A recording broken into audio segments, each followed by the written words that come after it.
Hi, my name is TJ. My dad died of overdose on January 1st, 2011, and my mom is a recovering addict. God helped my mom, and now together we are here to help you. Now let's talk recovery. Here's your host, my mom, Susan Sexton-Wood. Hi, and welcome to Unchained Praises, Let's Talk Recovery. Today, our guest is Angela Wilson.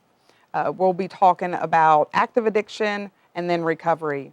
We encourage you weekly to watch Let's Talk Recovery and to share with others that there is hope after addiction. And so we want to welcome Angela to the show. Hi. Thanks for having me, Susan. You're welcome. It's a privilege. So do you want to kind of share your life in active addiction and then we'll just lead up to your recovery? Yeah, I'll just give you a little bit of my background before I really understood that there was recovery, because there was a time in my life where I didn't understand that there was a different way of life. My mom was an alcoholic growing up, and my dad wasn't around, and my brother was my best friend, and of course I had my grandma too. And then when my brother was killed and I lost my grandma from cancer, I kind of felt lost in the world. And I never wanted to be an alcoholic because my mom was an alcoholic. I wanted a better life, so I chose drugs. I know it sounds crazy, but that's just what happened to me. It seemed more logical not to be a sloppy drunk. And maybe I even thought that I could manage addiction. After I had my first daughter, it really went downhill, and I started going to the methadone clinic to manage my addiction. But throughout the process of all this time, which was probably 12 or 13 years of just strong addiction, I didn't know there was a better way. I would say stuff like, I'm an addict and that's what I do, and I didn't understand. And I think I even got to the point where I didn't think I deserved better myself, because I just had so much condemnation on myself. When I got clean the very first time in 2009, I was to the point of wanting to die. I believe that God had a call in my life. I believe in predestination. So I believe that God had a call in my life before my existence and into the creation of the universe. When He spoke, I believe that I was created for a purpose. But I remember being so hopeless that I didn't want to live. Life didn't, I didn't deserve it. My kids didn't deserve me. It really is selfish when I hear myself say it, because I never thought what they needed. I always thought what they, it was more a reflection of what myself, when I would say they didn't, I didn't deserve them. It was more about myself. I reflected on myself even then. Anyway, I went into a recovery house. I got sober by going to a lot of meetings. Then I built a relationship with God. Religion wasn't part of it, and it was one of the most beautiful things I ever experienced. I could reflect back on my life, even in addiction, and remember times that God was real sovereign in my life. When I found out my brother died, I remember His sovereignty, all up through the time. But somewhere in my recovery, I had a sponsor. I was going to meetings all the time. I decided to go back to school and get a degree in religion. So although I kind of make that a joke, it's honestly, it really is a very sad part in my life, because what I say happened is, the more knowledge I got about God, the less I experienced Him. I knew what to expect of God, and I knew who God was, which built up this resistance in myself to experience God in a way that I'd never experienced Him, or a way that I never knew Him. So I just, I got sick. I started going to the doctor, and then my disease came back in a whole new way, and that was with prescription medicine. So I like to say I was out of it for three years, like in a coma almost. A lot of the things that happened, I don't even really remember. And sometimes I'll see things that remind me of what happened in those couple years that I was just on prescription medicine. And So how much time did you have in before you started going to the doctor? probably about 6 years. So what happened is the doctor made it about my weight because I put on a lot of weight after I had my last daughter, and I had a pseudo tumor, and they kept telling me that I just needed to get the weight off. I needed to get the weight off, and I had a peace inside, but it was almost like the people that had been appointed certain positions in my life to had turned the focus from inside peace into what can I look like outside, or what can I do outside to feel better about myself. So that direction of my thought was no longer internalized. It was more about what I physically looked like. So Right. So you started listening to the world again instead of listening to God. yeah. And then I was very confused because they don't know anything. Yeah. It was always about, they kept saying, you need to lose weight, you need to lose weight. And then they'd say, well, you're depressed. Well, if you came in here once a week and I called you fat, you'd be depressed too. So then the antidepressants just started mounting up. So. Right. So what are some things, when you look at the beginning of your recovery, what are some things that you started doing besides, you said you was going to a lot of meetings, but what other things did you do? Because you got custody back of your kids. Yeah. You want to share how many kids you got? 6 last I checked, but. So, but you received custody back of them, and just different things that you did in your recovery. What helped you stay on the right track? A sponsor, just fellowship. Because I always say it as a joke, but I counsel myself. Like I'm constantly in counsel with myself in my mind, and it sometimes can be a very dangerous place. But, and that's almost what happened. Instead of going to my sponsor for counsel and bringing things up in a meeting that was going on, because a lot of stuff happened in my marriage. And with the church, I got very bitter at the church. I looked for approval from appointed people in the church, and I couldn't get it, so then I became the victim. And that's a dangerous place for an addict. Well, sometimes listening to ourselves and trying to work out all of that stuff is Right. definitely not good, because God puts people in our path to help us work through some of the things. And what we're thinking, and sometimes what we say out loud, we don't even realize how it's coming out or what we're saying unless somebody's there to, okay, what you just said was. Right. So not going to, some people and talking about it probably was a little bit of a devastation to you. Because I isolated. Yeah. Like you said, just because someone says it to me doesn't mean I have to like it, right? Right. And I'm pretty big on that. I know that a lot of people aren't going to like me. I know that a lot of people aren't going to agree with what God has called me to do, and that's where I can't say how they're building their relationship with God or if they even know God. Because a lot of times in my life today, if I say God told me to start this ministry, a lot of people are like, "What?"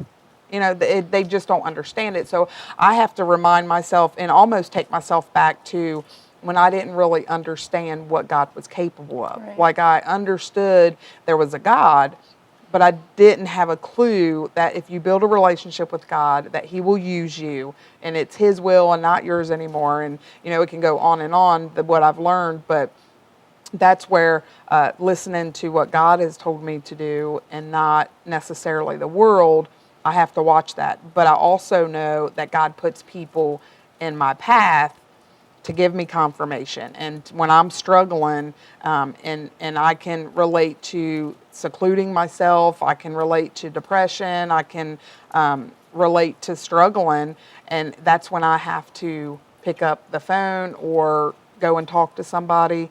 I know in my recovery today, I normally talk to about 4 Unchained Praises board members a week. And that's just to keep myself in check. Right. What am I feeling? And they can speak life into me sometimes when I have trouble kind of lifting myself up. Right. So with going to the doctors, and you said a couple years that lasted? Yeah. It started off subtle, and then, I really believed what they said, like maybe I was conditionally depressed. But I think it was more of a suppression that happened. Like, I couldn't feel anymore. I didn't know what was normal, and I think I look better in the dark anyway. So, So did you continue going to meetings? Did you continue No. with your recovery? No, I kind of backed out of recovery, backed out of sponsorship, and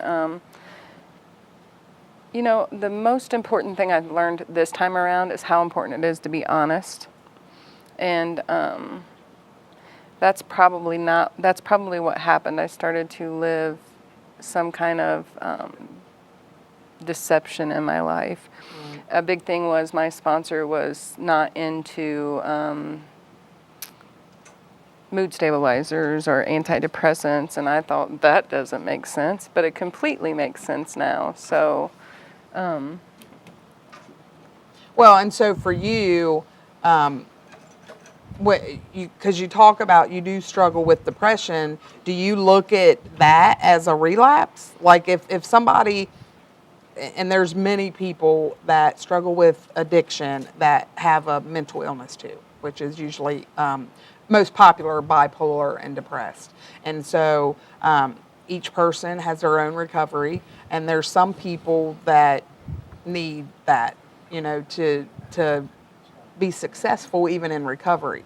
So in your case, do you look at the mental illness part, if you needed medication, as a relapse? that was my thinking before I went through this last relapse was, and I had all kinds of people telling me that, people need antidepressants. There's times in your life where you have a chemical imbalance, and that's just not true for me. Not, is it true for other people? Maybe. The reason I could say I know the difference from myself is I lived years without that stuff, dealing with the same situations.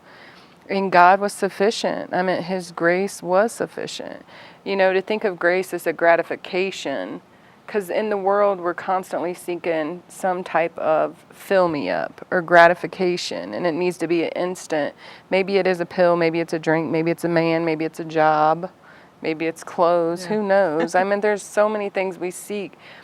But when God says grace, and grace to be a gratification, that means He's enough for me. So whether it be in His Word or, that was one of my biggest struggles, to believe that the Bible was inspired Word of God written by man. That was a hard one for me to swallow, but why wouldn't God choose man? Why wouldn't God choose you to speak to me, or other people to speak to me? Because that's His whole purpose in the process of redemption, is man. So why wouldn't He choose a man to deliver His message? So people are very important in my recovery and in every part of my life. So Well, and that's where we have to, again, it does, the mental illness part is brought up a lot, and some people don't ever have to go to the doctor and look at that, but that's where, people can tell us what they think we need to do, but that's where our relationship with God and Right. Lord, what do I need to do? Right. And to be okay with whatever He says we need to do. And that's hard. It's hard to split that up sometimes. It just is, because we want to believe that God has placed certain people around our life, and when they're saying things that fit kind of what we're going through, we want to grab onto that. But I think there's also a learning lesson in it too. Like, am I supposed to do this? Or with the feelings that we go through, kind of working through all of that. When you look at that time, what are some things you feel like you've learned from that? that God is too big to know, for sure, and that I can't expect certain people to meet me or agree with me where I'm at. And what you said, something that was very powerful, because and it played, and it, you've made it through this so far, but for me there was a point in my life when I couldn't make it through, with the things that I was going through with my husband and things like that, was people telling me that God wasn't leading me to do something. if I could say anything to any pastor or teacher or counselor, I would say that could be a hard thing to say to someone, because no one knows what you encounter with God in that personal time. Right. And that was the hardest thing for me when I was saying that God was calling me to do something, and I had all these people that I looked to, that I wanted to encourage me and walk alongside of me, not necessarily lead me or promote me, but just come alongside of me in those times. And they said that God wasn't telling me those things, maybe not directly, but kind of indirectly. They would say, wow, why. Well, and I think I can relate to that, because the first vision that God gave me was when I was in a treatment facility. And it was so strong what he told me to do to start Unchained Praises, that even in a treatment facility, I was sharing that. I was sharing, God told me to do this, and this is what he's telling me. And even today, I'll have people that was in that treatment facility message me and say, you're really doing like what God told you to do. And they were a little confused back then. They didn't really understand it, and for the most part, they didn't think it was going to come to light. And so I think that's where we have to be careful, because God does put people around us and in our path to help us. But first, we have to believe that he's called us to do it and accept the job, I think. And that's kind of where how it just helps me to, like, he gave me a job to do, and he brought me out of that darkness. He gave me salvation, so I'm just going to listen to what he tells me to do. And he's really helped me kind of not really put up blinders, but almost protectors, like, around me, because I do get a lot. First of all, I'm a recovering addict that God said, do this, and I'm doing it, and so there's a lot of backlash, I think, sometimes from some people. And I just have to just remind myself, like, who am I in Christ? And so I don't really let a lot of that get to me. For me, with the struggle of depression, it's very real in my life. And I went probably about 4 years before I started experiencing that. And I know that when you come out of the world of addiction, it takes years sometimes before you see it. So I can relate with when you're talking about that part of your life. I can relate with that, because I'm kind of in it, and just trying to figure out, like, what does God want me to do about it. And that's where it comes to prayer. I don't necessarily listen to, you need to do this, you need to do that, but God, where are you leading me, and what do I need to do about it? I've had to come to the realization that there is such things as chemical imbalance.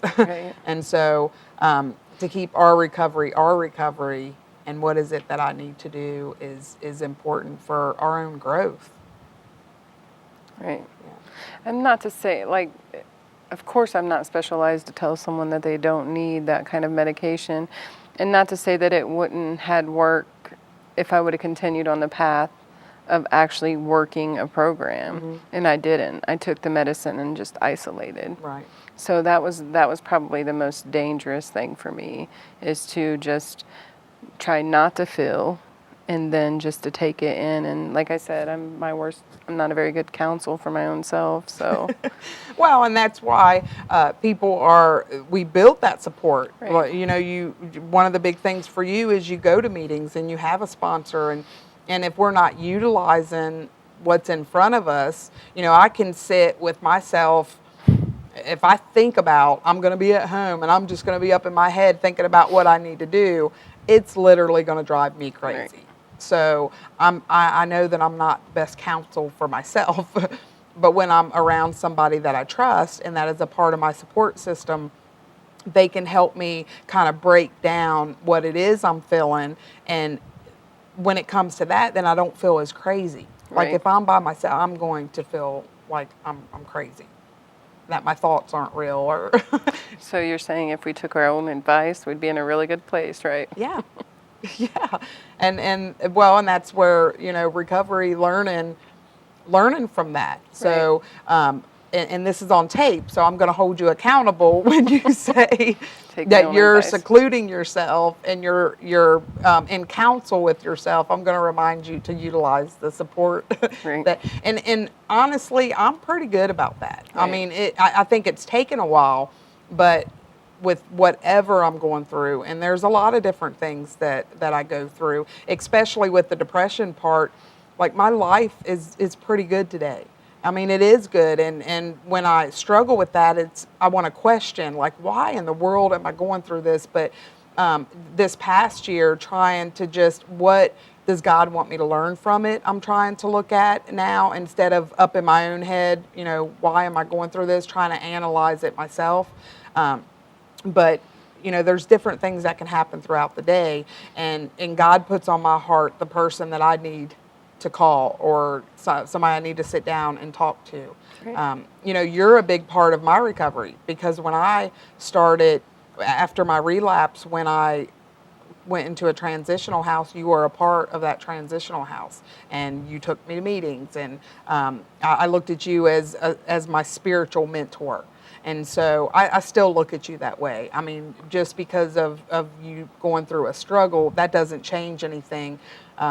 One thing that we try to encourage people to look at is recovery time and sobriety time are totally different. Right. And you know what to do. You know what worked for you. And I see today that you're implementing a lot of the stuff that worked for you. It's just a matter of not beating yourself up. Have you gone through kind of that stage of that, like feeling the regret and the shame? I always think that, my life verse is Romans 8:1, and it says, "Therefore now there is no condemnation." And I sometimes wonder if it's just an extreme, maybe apathetic part of me that doesn't have that guilt and shame. But honestly, I think it's just God's grace has given me the strength to just be okay, realize I can't change the things that I put my family through, and walk on. But when you was saying that I was a big part of your recovery in the beginning, it's kind of funny because I felt like all that stuff that I poured into you when you first came in from your relapse, I sucked right back out of you in January when I came back into the program. And I think I was with you maybe 8 hours a day that first week or two. So everything that I gave you, I kind of took back, or even now. Yeah. So Wow. It is a give and take thing, right? Yeah, and well, just us being there for each other, Right. because no matter how far we get away from our support system, I think when we're ready to, whether it be start over again or realize what we need, who's there for you. Right. You know the people that are there for you, and just to be reminded, like, your date may have changed, but you have recovery Right. time, and at one time, and you're still a big part of my life, but like at the beginning stages, like, that was huge for me. Right, me too. Yeah, because and we need that for each other, and not to go beating each other up because of some decisions that we've made. I know when I look back at a few years ago, you were real big on, like, helping people, Right. doing outreach stuff. Do you see yourself doing, helping with ministries, or just doing some kind of outreach to help people believe in themselves? I know one thing that you can do that I'm just not good at is walking up to people and talking. Yeah. And I have that fear. I just face it every day. That's kind of like what happens in recovery. But right now I still, I don't know how factual it is, but I still feel like I have a resistance to God. And in the beginning of my recovery, I was real vulnerable to Him because I don't doubt God's power whatsoever and what He's capable of doing. So I'm not quite sure what that resistance is. So, I could always use prayer in that area. And so I'm kind of just trying to establish that strong relationship with God that I felt like I had in the beginning.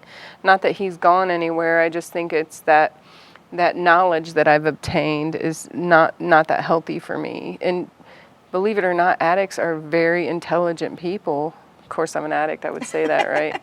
But, that knowledge that I've obtained, I need to let go of that and just be open to that experience, because that encounter with God is, and the Holy Spirit, and the encounter with the Spirit is the most powerful, profound thing that that I've ever experienced. Well, So. and maybe it's because just listening to you talk, if you know so much about God, maybe you think there's nothing else to know, and so the relationship may be at a standstill if you feel like there's nothing else to learn from Him, Right. and to grow. And I know when I read something in the Bible, even if I've read it before, it's gonna speak to me different. Right. So even if you can take, like today from our conversation, you know a lot and you have a lot of knowledge about God, but you'll never know everything about Him. Right. So to continue building your relationship with Him,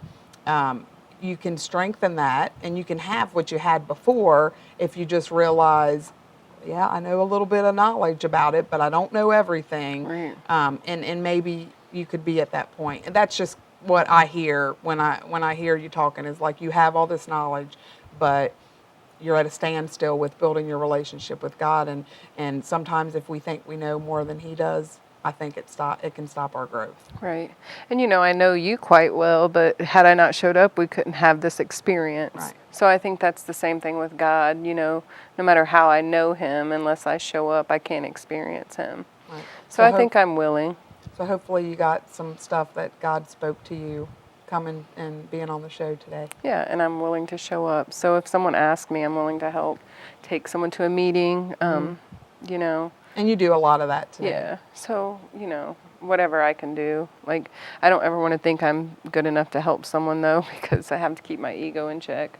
I want to keep myself humble at all times. So. Well, and I think there's a difference in that. Like, I know because of what God's done for me, I am good enough to speak life into somebody. Right. So, to me, when I listen to you say that phrase, like that to me is you're tearing yourself back down. Right. But you know who you are in Christ, so you're good enough. Like Right, He chose right. you to do that. And so we have a minute if you want to share with who may be watching, just give them a little bit of hope, whatever's on your heart. I would just say don't give up. I meant recovery, and don't let other people from the outside challenge you to your worth in getting sober, your worth in getting your kids back. I've seen I lost permanent custody of my kids, and God restored that. Mm-hmm. So anything is possible with God. He's way bigger than we could know. So that would be the biggest thing I would say is, all things aside, let the Spirit of God move in you, and that'll bring change. So. Well, we want to thank you for watching the Let's Talk Recovery show. We want to thank Angela for being a part of the show. And we want to encourage you tonight to learn the difference in recovery and sobriety. Recovery is a lifestyle change, and sobriety is just taking the substance away. So with many of us, we have had a relapse. And if you have a relapse, remember that your sobriety date may change, but your recovery time will exceed that sobriety date. I know I've worked hard for my recovery, and I own my recovery because I had to do the work. I had to go through the emotions and the feelings to work through all the hurt and the damage that I caused in my own life and the pain that I've seen my kids go through. And so we want to encourage you to choose not only sobriety today, but to choose recovery and start changing your life. Thank you for visiting us on Let's Talk Recovery. Have a blessed night.